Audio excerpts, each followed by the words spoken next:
যারা মাকে ভালোবাসো না তারাই আমার গান শোনো না। ওই যে মাটির মূর্তিগুলো কে তৈরি করেছে? মানুষ তৈরি করেছে না আমরা? আমরা মাটির মূর্তি তৈরি করি মৃন্ময়, আবার আমরা প্রস্তরময় পাথরের মূর্তি করি, সিমেন্টের মূর্তি করি, তারপরে প্রাণ প্রতিষ্ঠা করে তাকে প্রাণের সঞ্চার করি শীত গ্রহের রূপে। এগুলো আমাদের তৈরি, কিন্তু যে ভগবান দুটি আমাদেরকে তৈরি করি, আমরা তো এগুলো তৈরি করেছি আমাদের শিল্পত্বের দ্বারা। এই মূর্তিগুলোকে ভাবের আয়নায় আমরা তৈরি করেছি, কিন্তু আমাদের বাড়িতে দুজন আছে যারা আমাদেরকে তৈরি করেছে। তাহলে যাদেরকে আমরা তৈরি করেছি তাদেরকে এত সেবা পুজো দিচ্ছি, একবার ভাবা দরকার যারা আমাদেরকে তৈরি করলো তাদের কথা আমরা কতটুকু করেছি। গাছের গোড়ায় যদি জল না দেন বাবা, ডালপালাতে দিলে যেমন কোনো কাজ হয় না, তেমনি কলিকাল, এই কালটা এমন একটা কাল, যদি পিতা মাতার চরণে আপনার ভক্তি না থাকে, আপনি যত একাদশী করুন, দ্বাদশী করুন, কীর্তন শুনুন, বৃন্দাবন যান, আপনার সব জায়গাটা শূন্য হয়ে যাবে। কারণ এরাই হচ্ছে আসল জাগ্রত দেবতা। বাবা মা যেমনই হোক, যে সন্তান বাবা মাকে মেনে চলেছে তার জীবনে টাকা পয়সা হয়তো হয়নি, গাড়ি বাড়ি হয়তো হয়নি, কিন্তু বড় শান্তিতে জীবন কেটেছে। আর এমন ছেলে মেয়ে আছে কোটি টাকার মালিক, কিন্তু বাবা মার চরণে ভক্তি নেই, টাকা পয়সা আছে, জীবনে শান্তি নেই।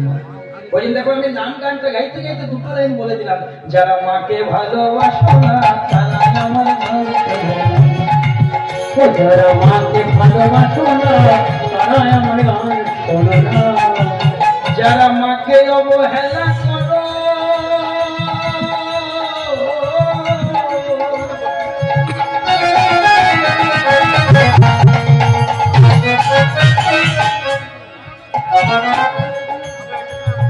যারা মাকে অবহেলা করো, মায়ের কষ্ট বোঝো না, তারাই আমার সোনা। যারা মাকে ভালোবাসো না তারাই আমার গান শোনো না। বাবা আমি এত বড় কথা বলছি, যদি আমি আমার পিতা মাতাকে ভক্তি না রাখি আমার ঘোড়া পেয়ে গেল। তাহলে চলুন বাবা মায়ের চরণে ভক্তি রাখবো, আর কলিযুগের যেটা যুগধর্ম, দুটি হাত তুলে নাম গাই, সবাই মিলে দুটি হাত তুলে হরে কৃষ্ণ কৃষ্ণ কৃষ্ণ হরে হরে, সবাই হরে রাম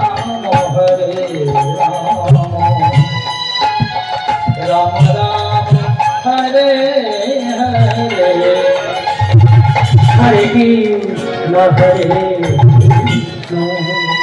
হরে কৃষ্ণ কৃষ্ণ কৃষ্ণ হরে হরে, হরে রাম হরে রাম, রাম রাম হরে হরে, হরে কৃষ্ণ কৃষ্ণ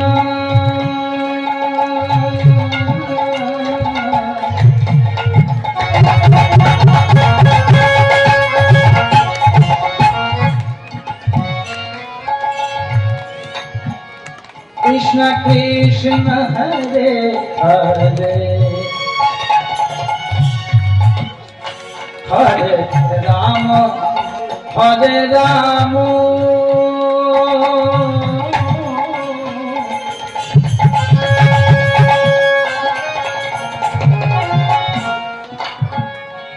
রাম রাম হরে হরে, সবাই মিলে হরে কৃষ্ণ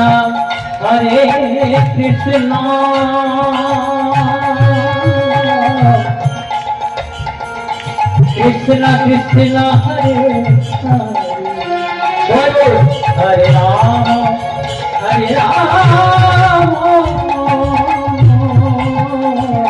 রাম রাম হরে। এই যে সেবার ব্যবস্থা হচ্ছে না, রান্নাটা হচ্ছে, মাঝে মাঝে আমি একটু মাঝে প্রায় আমি কিন্তু তারকব্রহ্ম নাম করবো, কারণ তবে সেটা মহাপ্রসাদ হবে। যেটা রান্না করা হয় ভগবানের জন্য তাকে বলে ভোগ, যদি নিবেদন হয় তাকে বলে প্রসাদ, আর এই নামের মধ্য দিয়ে যদি নিবেদন হয়ে যায় বাবা, ওটা তখন হয়ে যায় মহাপ্রসাদ। দেখো মা, এই যে আমরা উপবাস করি না, উপবাস মানে কি আমরা বলি উপোস করতে হয়। আমি হাত জোড় করে তোমাদেরকে বলে যাচ্ছি না এত উপোস করো না। আমি বলছি স্বাস্থ্য মেনে বলছি, উপবাস মানে উপোস নয়। উপ মানে নিকট, নিকট মানে কাছে, আর বাস মানে বাসস্থান। যে আচরণের দ্বারা ভগবানের কাছাকাছি থাকা যায় তাকে উপবাস বলে। আর তুমি সকাল থেকে না খেয়ে না দিয়ে একবার করে চা খাচ্ছ আর 11টা 12টা পর্যন্ত ঠাকুর ঘরে থাকছো, তারপর তুমি গ্যাসের পেশেন্ট হয়ে গেলে। ঘরের লোকেরা বলছে ছি ছি ছি ছি, তোর ঠাকুর কি করলো, তোর শরীর খারাপে ফেলে দিল। ঠাকুর তো ওটা বলেনি, মাথা মাথা মন গড়া জিনিস। হ্যাঁ করবে, এই যে ইঞ্জিনটা চলছে 30 দিনে একদিন রেস্ট অফ ফুড করো, মানে খাবার বন্ধ করে দাও। ওই জন্য বলছে মাসে 2 একাদশী করে। কেন বলেছে যে সংসারে একাদশী হয় সে সংসারে কিচ্ছু করার দরকার নেই। কেন বলেছে?